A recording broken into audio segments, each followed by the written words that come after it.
Pour suivre notre itinéraire sur la Grande Pêche, nous avons quitté les quais de Paimpol pour ceux de Saint-Malo. Ici, la pêche à la morue a continué jusque dans les années 1990.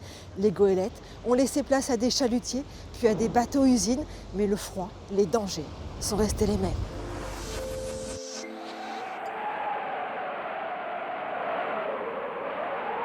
On dit qu'à Terre-Neuve, il n'y a qu'une loi. Quand le poisson donne, il faut le prendre. Hyacinthe Chaperon avait tout juste 15 ans quand il a embarqué. Il a vite appris la leçon. J'étais dans une ferme, mes parents étaient paysans et donc il fallait gagner sa croûte. Hein. Et comme on était 10 enfants à la maison, je ne voyais pas un avenir mirobolant. J'avais un voisin qui me dit « faut que tu vas à Terre-Neuve, faut que tu vas à Terre-Neuve, tu vas gagner des sous ».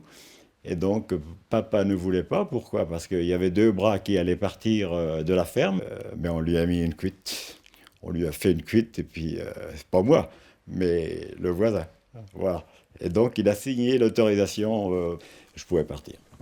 Pendant 25 ans, chaque hiver, Hyacinthe a embarqué pour Terre-Neuve. Des mois par 47 degrés nord, dont 3 ans comme mousse. Le boulot du mousse, c'était le chien du bord, le boulot du mousse.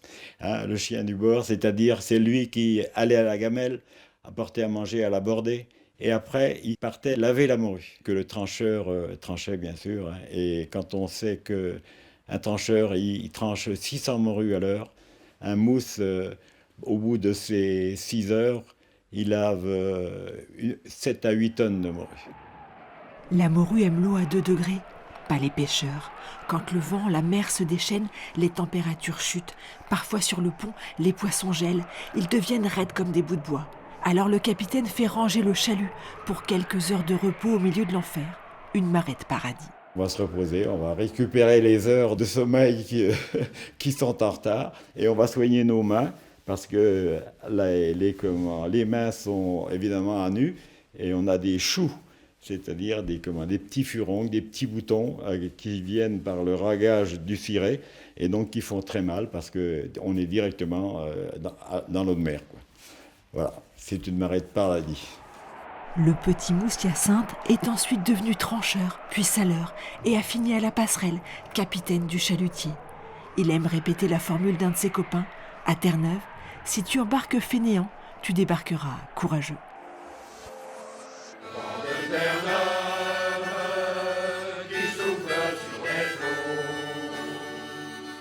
Pour travailler, pour virer, pour se rassurer quand le vent soufflait trop fort, à bord, les chansons rythmaient la montée des voiles et le travail du poisson. Elles servaient aussi à se redonner du courage quand parfois il venait à manquer.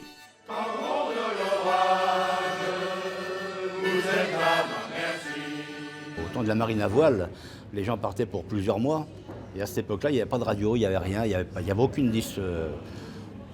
façon de s'amuser. Alors qu'est-ce qui restait à ces pauvres matelots, à part la chanson? Quelquefois, ils emmenaient une bouaise pour faire un peu de musique. Le chant de marin, c'est quand même quelque chose qui était important pour eux. Ça racontait aussi leur vie. C'est des chants hissés, des chants virés, et ainsi de suite.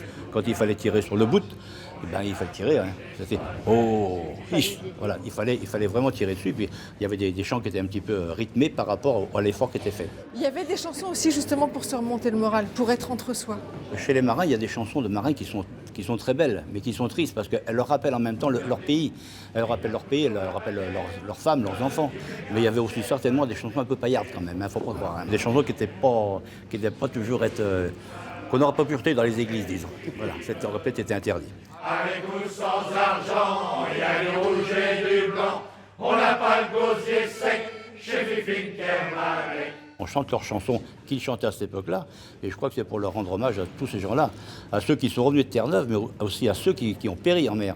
Parce qu'il y a quand ils partaient en Doris, il y avait des Doris qui se perdaient dans le brouillard et qui ne revenaient pas. Il y avait des bateaux des bateaux entiers qui pouvaient être coulés par une glace qui dérivait. Donc c'est un hommage qu'on leur rend tout en chantant comme ça. Tout en s'amusant, on leur rend hommage. Allez les marins, encore un petit air, une dernière chanson pour chasser le cafard. Sur Terre, toute douleur trouve une âme pour la comprendre, écrivait le père Yvon, l'aumônier des Terre-Neuve. Mais sur cet océan, sans cesse balayé par la tempête, il n'y a rien. Alors pour essayer de comprendre, en 1965, une équipe de télévision a embarqué. Pour les bandes Terre-Neuve, c'est notre séquence, Ina. Au pied du célèbre donjon de pierre grise, aligné pour l'ultime revue de détail sur le quai du Guetrouin, les Terre-Neuvas malouins attendent l'heure du départ après avoir reçu la bénédiction qui les placera désormais sous la protection divine. Ils sont 8 qui vont sur les bancs rejoindre bientôt les chalutiers de Fécamp et de Bordeaux. En passant du Doris au chalutage arrière, la pêche à la morue a fait sa révolution. Les embarcations minuscules ne se perdent plus dans la brume et les hommes ne quittent plus le navire-usine dont le pont de plus en plus souvent est couvert. Mais le poisson, lui, n'a pas changé. Il semble toujours engloutir les hommes et lutter avec lui. La nuit à bord.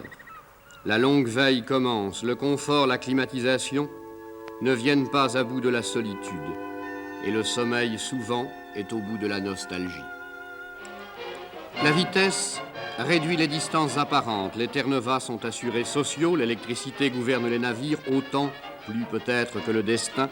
Mais en 1965, pas plus qu'hier, on ne peut lutter contre le temps, auxiliaire précieux ou redoutable de tous les marins du monde.